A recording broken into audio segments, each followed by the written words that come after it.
Salut à tous et à toutes, merci de suivre Télégalaxie à l'heure du journal édition 62. La mobilisation pour l'annulation des élections et le départ des conseillers électoraux se poursuit. En effet, plusieurs candidats et leurs sympathisants ont manifesté ce jeudi devant les locaux du Conseil électoral provisoire pour continuer d'exiger que le premier tour des élections législatives du 9 août dernier soit annulé. Les protestataires menacent d'intensifier leur mouvement au cas où le Conseil électoral provisoire persisterait à faire la sourde oreille sur l'ensemble de leurs revendications. Quelques-uns des protestataires sont au micro de Nancy Lenné. Pour comprendre que nous sommes candidats, moi c'est Patrick Prudent, candidat pour la circonscription de Delma, sous parti PPAN. Pour comprendre que nous organisons, nous dépensons tout moyen que nous gagnons pour notre élection. Regardez que nous sommes là à 1h du matin, le conseil électoral a baillé mandat, et le mandat n'a pas de sauf, il n'y a pas de signature sur eux. Nous sommes là pour bailler mandat, là où vient le centre de vote, il n'y a pas accepté aucun mandataire rentrer. Là, son coquin déjà fait. Deuxièmement encore, regardez dans l'article 71.1. Dans le loi électorale, il dit que le résultat, il faut le publier sous porte bec, bed et conseil électoral 72 heures de temps à l'avance. Or, cependant, ça va faire. Donc, il y a une mascarade élection que Opon fait, il n'y a pas de petit peuple émerger. Donc, nous-mêmes, nous camper, nous demander que l'élection ça pour l'annuler et puis mettre action publique derrière Opon. Alors, c'est combien de partis qui ont des partis politiques? Mais nous avons même une centaine de partis politiques qu'il a avec. Ou cinquantaine de partis politiques. Ou après, il y a un Péranique en tant que personne publique qui était sénateur, ou bien Francky, ou bien Renaud Georges, ou bien un pilote candidat tout, qui met tête ensemble, nous fait ça dans front de coalition. Qui réunit la jeudi, on a fait ça. Et puis, peuple en tout, pas d'accord, ça passe en tout, le même tout levé campé pour accompagner nous candidats, nous, les partis politiques, pour nous dire que l'élection, ça ne fait pas bon. Pour nous-mêmes, reste processus électoral là, les pas doit continuer. Nous-mêmes, c'est annulation que nous avons. Continuer. Si pas de élection est faite, comment vous faire continuer? Ouais, même coquin ça, ouais, même coquin qui est fait dans 9 août là, c'est lui-même tout va le faire. Après tout candidat qu'il a, pas jamais d'accord pour faire de élection pour faire là encore, c'est annulation totalement candidat. Alors, jusqu'à bon, nous vient aller avec mouvement ça que nous entamons aujourd'hui. Eh bien, mouvement ça, nous parlons avec lui jusqu'à la fin, nous joignons côté que au pont. Remettre démission ou bien le racheter mon rockli, annuler l'élection, c'est ça nous-mêmes nous besoin. Nous n'avons pas l'autre balle encore. Nous connaissons une communauté internationale qui est même satisfait de façon électorale. La communauté internationale, nous sommes pays qui libre et indépendant, nous comprenons que la communauté internationale a support. Il faut qui était vicieux, coquin, tout y a nous l'argent, tout le monde qui a boit l'argent, la commande. La communauté internationale. Je dis à nous sortir depuis Pont Rouge, nous faisons tout parcours, nous arrivons devant CEP avec un seul message, et ceci depuis 9 août. Bon, les partis politiques dont fusion nous dit que mascarade d'élection ça, n'est pas bon, il faut qu'il annule. Même si CPA prend pause, que le va attendre, au point avec tout acolyte, prend pause, il va attendre. Jodi, yo invité candidat à la présidence, viennent garder photo, mais n'a dit clair que nous-mêmes, nous, ces petits peuples, nous avons décidé d'embarquer nous dans la question élection. Ça l'affaire là, il n'est pas bon, il ne va pas passer. Une seule revendication que nous avons, malgré presque 700 cas de violence, malgré que journée aujourd'hui, il y a 8% de femmes qui étaient inscrites sur la liste électorale. Il y a 2 femmes seulement dans tout le pays en matière de décider de mettre sur la liste. Donc aujourd'hui, nous-mêmes, nous campons, nous revendiquons ni femmes ni garçons, nous disons ça peut passer. Et on l'autre fois encore, même la CEP a dit lui-même l'affaire a fait parler, nous disons nous-mêmes nous clair que nous voulons démission CEP ça et toutes 9, pas une en particulier bon. Donc c'est une équipe orange pour eux, tout doit aller. Réseau lui-même l'a constaté depuis à partir de 25 avril que le réseau ça prend naissance, il a observé un ensemble d'irrégularités dans le processus électoral lui-même. Premièrement, article 1 dans le décret électoral a dit institution qui est le CEPA, c'est une institution indépendante, neutre, impartiale qui est là pour capable administrer et gérer bonne marche élection tout en organisant une élection libre, démocratique, honnête et inclusive. Dès le départ, nous avons constaté qu'il y a une série de candidats qui ont été rejetés dans le cours de manière irresponsable pour des raisons inavouables et inavouées.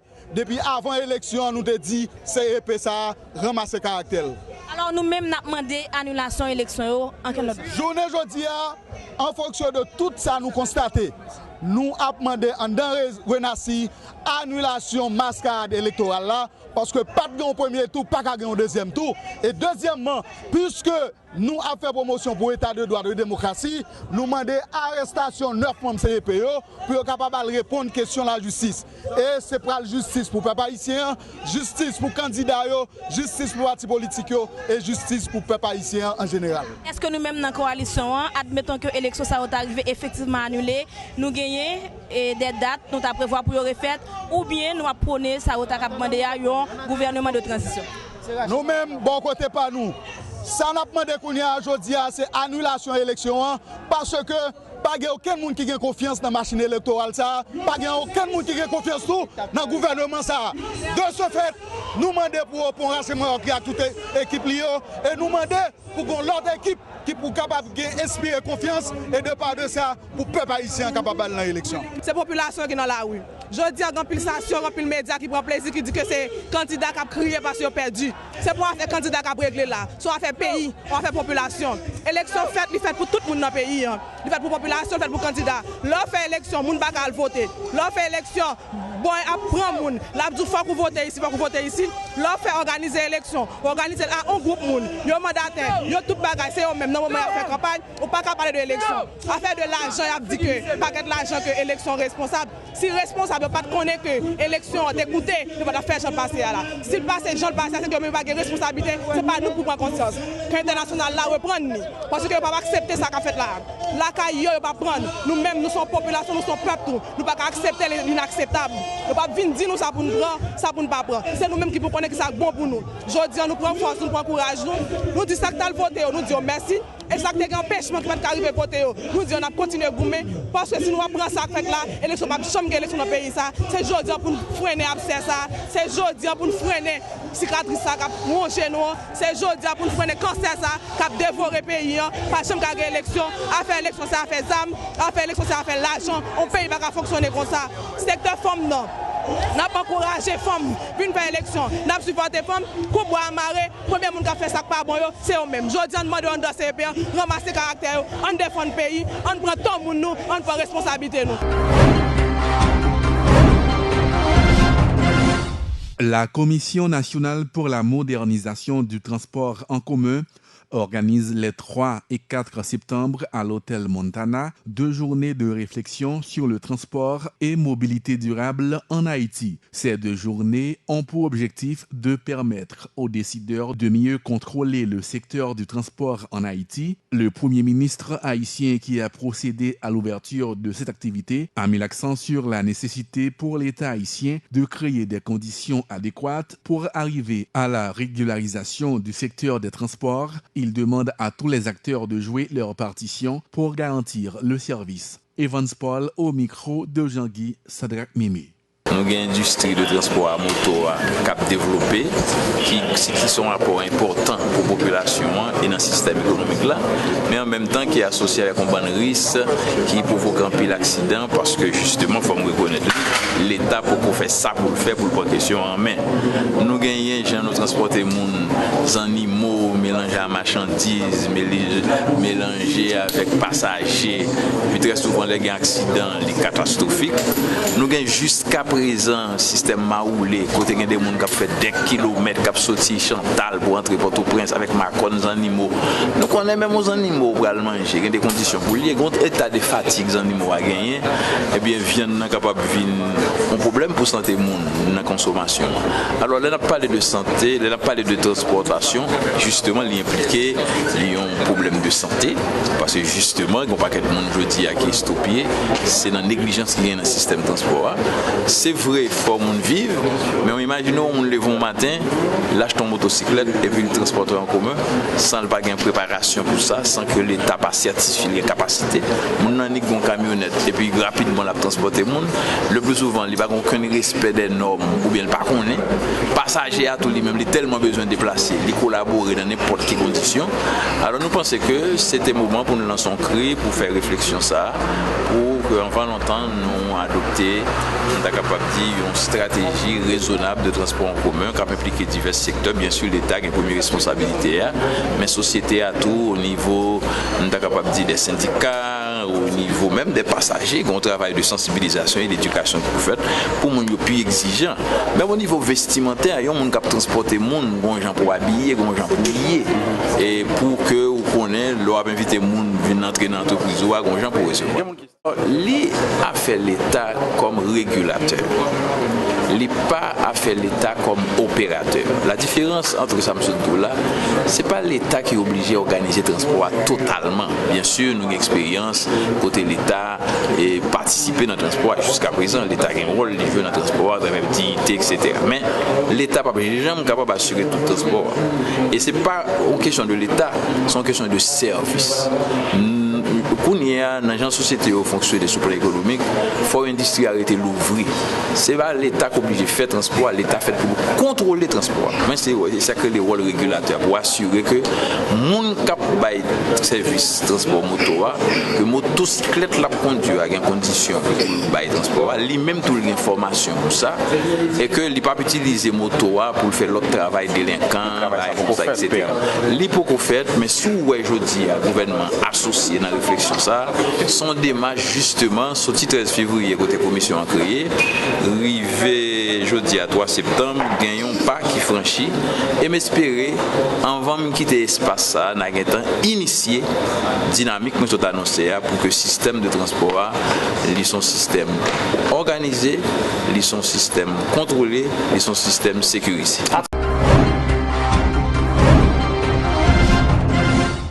Le ministère de l'Éducation nationale et de la formation professionnelle, en partenariat avec le gouvernement jeunesse d'Haïti, ont réalisé ce 3 septembre un atelier de travail sur la problématique de l'éducation au regard des préoccupations de la jeunesse. L'objectif est d'informer et former le gouvernement jeunesse d'Haïti et d'autres organisations sur les grandes problématiques de l'éducation et mobiliser les jeunes autour des grands défis du système éducatif. Nesmi Maniga, ministre de l'Éducation, se réjouit de cette initiative louable pouvant conduire à l'émancipation des jeunes. Il les encourage à suivre de tels exemples capables d'apporter un plus dans la recherche d'une solution durable pour le système éducatif. Nesmi Maniga.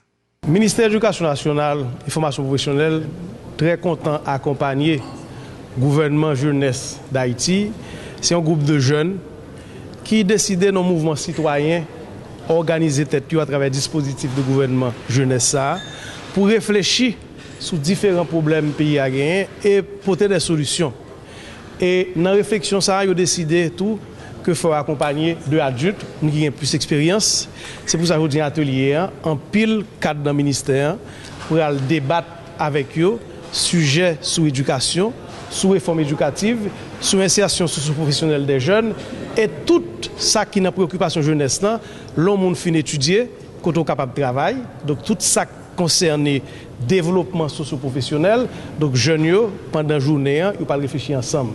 Et ensemble de recommandations ça le ministère pour être capable d'intégrer dans le plan de travail, dans la feuille de route, ça pas concerner seulement activité rentrer l'école. C'est vrai que nous sommes très contents que les jeunes ont appuyé rentrer l'école 7 septembre parce que nous ne pouvons pas abriter derrière tout le temps, malgré malheureusement une pile de difficultés économiques qui fait que parents ne sont pas nécessairement prêts. L'équipe gouvernementale est en train de travailler sur le nouveau budget 2015-2016 axé sur la production. Le budget constitue un acte de souveraineté que le peuple haïtien doit rapatrier à partir d'une réduction de dépendance budgétaire. Toutefois, le chef de la primature précise que ce rapatriement ne va pas être effectif pour cette année. Le budget de l'exercice fiscal 2015-2016 doit rentrer en application à partir du 1er octobre, comme le veut la Constitution. Evans Paul est au micro de Jean-Guy Sadrak Mimi. Je dis à même, nous avons un conseil de gouvernement sur le budget. Pas oublier que le budget du pays, c'est un instrument politique fondamental de orientation gouvernement choisi par l'État. Alors, en ce sens, le prochain budget, c'est cela seulement pour capable montrer une nouvelle vision qui va le dégager. Le prochain budget, c'est pour quand? C'est pour le 1er octobre, d'après la Constitution.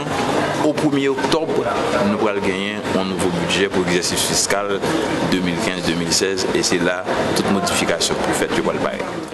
Le secrétaire exécutif de la Commission nationale pour la modernisation du transport en commun a dressé un bilan positif sur le travail de la commission qui œuvre en vue d'une meilleure compréhension du secteur du transport dans la société. L'objectif est de faire grandir l'intérêt de la société haïtienne pour une politique de transport adaptée aux réalités du pays. Marc-Antoine Archer, secrétaire exécutif de la CNMTC, plaide pour l'élaboration d'une politique de transport basée sur la durabilité pour la création d'une autorité nationale du transport. C'est une activité, son conférence sur le transport et la mobilité durable en Haïti que Commission nationale pour la modernisation du transport en commun, cette commission qui a été créée par arrêté présidentiel le 4 février et installé par le président le 13 février, c'est une activité pour nous, une livrable commission ça. Parce que nous avons essayé de recommandations, nous obligés fait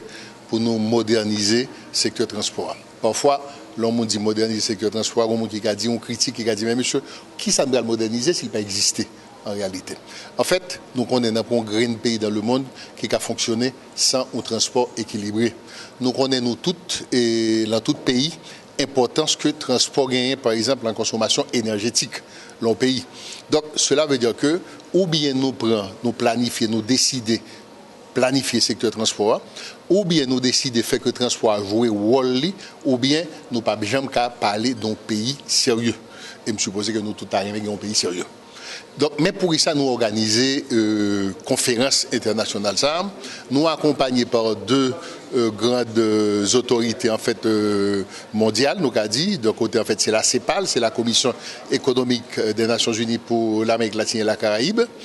Et nous gagnons avec nous l'autorité de transport métropolitain de Barcelone. Donc, ce sont deux grands acteurs qui sont habitués à transport, à mobilité en général, à faciliter la création de richesses à partir de la structuration du secteur du transport. Donc on est en pile, on a parlé, c'est ça me dit avant, on a parlé de transport moderne, et le secteur va exister, pour ça on va parler de modernisation. La première chose que nous avons voulu, c'est réunir l'ensemble des parties prenantes. Ça veut dire tout le monde qui a joué un rôle dans le secteur transport, les chita là pour le discuter pendant 2 jours, pour après pour nous dire messieurs, mais ça secteur transport ici, mais ça le café, mais ça le cabaye, mais là qui sens nous voulons aller. Voilà, c'est pour moi, et si je dit, moi-même en tant que secrétaire exécutif commission, pour moi, c'est une sorte de livrable. Son premier livrable, c'est de décider qu'on y a là, qui mécanisme nous allons mettre en place pour nous dire, messieurs, mais côté nous voulons aller.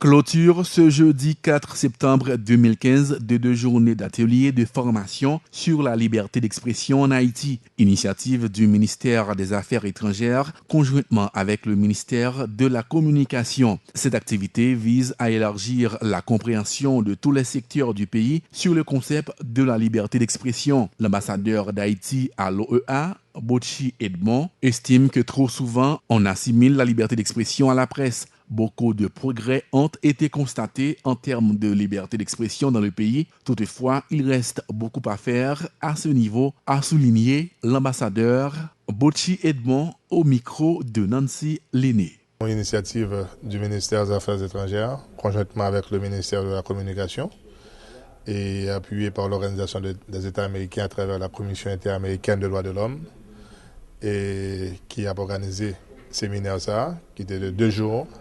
Hier, nous avons rencontré les membres de la société civile. Et l'objectif du séminaire ça, c'est surtout pour permettre tout acteur familier davantage avec le système interaméricain des droits de l'homme.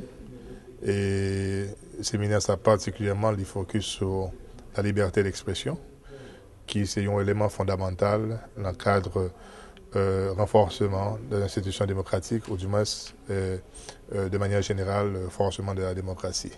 Hier, nous étions avec la société civile.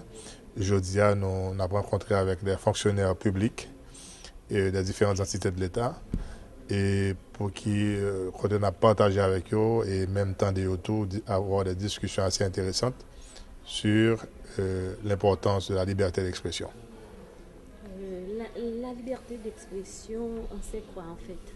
Bon, écoutez, et la liberté d'expression y a englobé toute une série d'aspects là-dedans. Mais non seulement c'est pour son base individuelle, la liberté d'expression, mais aussi son base collective. Et on connaît très bien, dans toute société démocratique, il faut qu'il y ait cette approche, l'approche d'un citoyen pour lui exprimer les gens veulent, pour lui critiquer les gens veulent, et tout en respectant les droits de l'autre.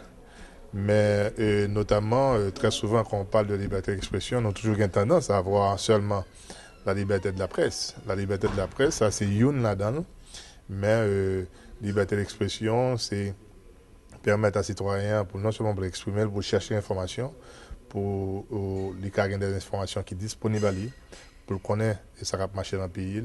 Et je pense que si nous en ce moment, il y a un pile progrès qui fait en ce sens, en termes de liberté, en termes d'expression. Et je pensais qu'il était vraiment important pour nous partager davantage d'informations et étendre et voir comment nous devons au fur et à mesure améliorer ce genre d'aspects dans le pays. Okay. Absolument. Je pense que c'est ça qui encourage davantage, c'est le fait que nous avons gagné hier plus d'une 60aine de représentants de la société civile, qui c'est quand même un élément important, le renforcement démocratique, là, les membres de la société civile. Et effectivement, je pense que nous faisons un pile progrès en Haïti en question de liberté d'expression. Parce que très souvent, nous-mêmes, avons l'impression qu'on abuse même de liberté. Ça. Mais comme son liberté que nous avons acquise avec un pile sacrifice, nous sommes obligés très jaloux pour lui. Mais nous pensons que nous n'avons pas de contribution par nous, le gouvernement, et à travers le ministère des Affaires étrangères et le ministère de la Communication, de concert avec l'OEA, nous voulons porter contribution par nous, comment pour nous renforcer l'IDESAO et même aider différents secteurs de la population à mieux comprendre la liberté d'expression, une liberté d'expression qui pas nécessairement veut dire une licence d'expression, mais qui exercer tout en respectant les droits de l'autre et tout en respectant toute structure et je dirais en respectant la loi. Je pensais que c'est extrêmement important. Oui, en effet, il y a un pile progrès qui est fait, mais un pile action était toujours pour nous faire, pour nous améliorer. En ce qui a trait aux problèmes migratoires entre Haïti et la République dominicaine, l'ambassadeur assure que le ministère des Affaires étrangères met tout son poids dans la balance en vue d'améliorer la relation des deux pays. Le gouvernement haïtien veillera au respect des droits de tous les ressortissants haïtiens dans le cadre du processus de rapatriement. L'ambassadeur Bouchi Edmond dit espérer que le gouvernement dominicain tiendra compte des recommandations de la Cour américaine des droits de l'homme de manière à ce que leur pays ne doit pas considéré comme un pays violateur des droits humains. Le ministère des Affaires étrangères et conjointement avec d'autres institutions étatiques a travaillé, a fait a mis toute la mesure et pour lui voir dans quelle mesure donc arriver à améliorer les relations, à défendre les droits et les intérêts de nos ressortissants. Ça, c'est fondamental pour nous. Et je crois que il y a eu des instructions en ce sens de la présidence au ministère des Affaires étrangères et le ministère lui-même a passé des instructions notamment à la mission permanente d'Haïti près de l'OEA, à l'ambassade d'Haïti à Santo Domingo, tout en essayant d'avoir une attitude conciliante, de ne pas avoir des confrontations, mais mon barrage qui est fondamental, c'est la défense des droits et de nos ressortissants. Et même quand ils vivent en situation régulière, mais ils ont aussi des droits. Et n'a toujours campé contre toute volonté pour violer les droits, mais tout en essayant d'avoir un mécanisme, un protocole, si toutefois décidé de retourner dans le pays, mais il faut ça fait à travers un protocole, un mécanisme d'attente qui prévoit toute procédure, toute façon pour ça fait, tout en respectant leurs droits. On comprend très bien la préoccupation, là. Mais en ce qui a trait au fonctionnement de la Commission interaméricaine des droits de l'homme, la CIDH, et les recommandations de la Commission ne sont pas nécessairement des recommandations contraignantes. Et ce sont des recommandations que la Commission a fait au gouvernement dominicain Et certainement, nous espérons, le gouvernement dominicain, comme État membre de l'OEA, il va faire tout nécessaire pour le mettre en application. Et comme tout gouvernement, lors d'une recommandation de la CIDH, on a choisi qu'ils soient mis en place, qu'ils soient appliqués. Mais dans ce cas-ci, il s'agit de questions de renforcer, pour éviter que la République dominicaine soit perçue comme un pays qui a violé les droits du monde. Dans ce cas-là, il fait des recommandations. Recommandations, c'est là. Et je pense que si on met en application, probablement ça va aider à changer la perception. Mais nous croyons que la commission interaméricaine a continué de travailler avec le gouvernement dominicain. Et de notre côté, on a continué de faire travail par nous pour nous au moins et assurer nous que droits ressortissants haïtiens respectés dans tout processus de rapatriement. Présent à cette activité, le sénateur Joslerme Privert s'est positionné sur le processus électoral et sur l'ensemble des irrégularités ayant entaché le scrutin du 9 août dernier. Il dit partager le point de vue de ceux qui appellent le Conseil électoral provisoire à revoir le déroulement du processus électoral. Joslerme Privert recommande aux membres du CEP à prendre toutes les dispositions nécessaires de manière à favoriser un climat de confiance auprès de tous les acteurs impliqués dans le processus électoral. Il n'y a personne qui, à longueur de journée, ne va se remettre en question. Matin, moi, je viens là, je dois me remettre en question. On parlait de la liberté d'expression dans le cadre de ce séminaire sur la liberté organisée par la CIDH. En va me venir, je suis obligé de retourner dans la Constitution. Pour moi, qui doit, qui exige de faire au pouvoir, aux responsables d'État de communiquer. Donc, à chaque occasion, je me mets en question le Conseil électoral en tant qu'institution. S'il y a des contestations, s'il y a des réserves, s'il y a des complaintes, il doit aussi se remettre en question et se corriger en fonction de ses erreurs. Est-ce que nous sommes capables de dire que le sénateur Privert inspire confiance avec le conseil ça par rapport avec... Ce n'est pas moi pour inspirer confiance, mais c'est le conseil là qui pour créer des conditions de confiance. Je pense que c'est une activité qui est opportune en ce sens que la parler sous droit que tout le monde gagne pour gagner accès à l'information. S'il est vrai que les citoyens doivent être informés, mais le Parlement en tant que pouvoir, lui-même tout, c'est un devoir que le gouvernement a de mettre les informations à la disposition du Parlement. Et c'est dans le cadre de ça que je t'ai invité à faire une présentation pour dire est-ce que le Parlement est satisfait de la façon que le gouvernement, de la façon que, les informations lui sont disponibles, de la façon où le gouvernement lui communique les informations qui sont prévues par la Constitution. C'est la fin de ce journal. Bonne suite de programmes sur la chaîne 62.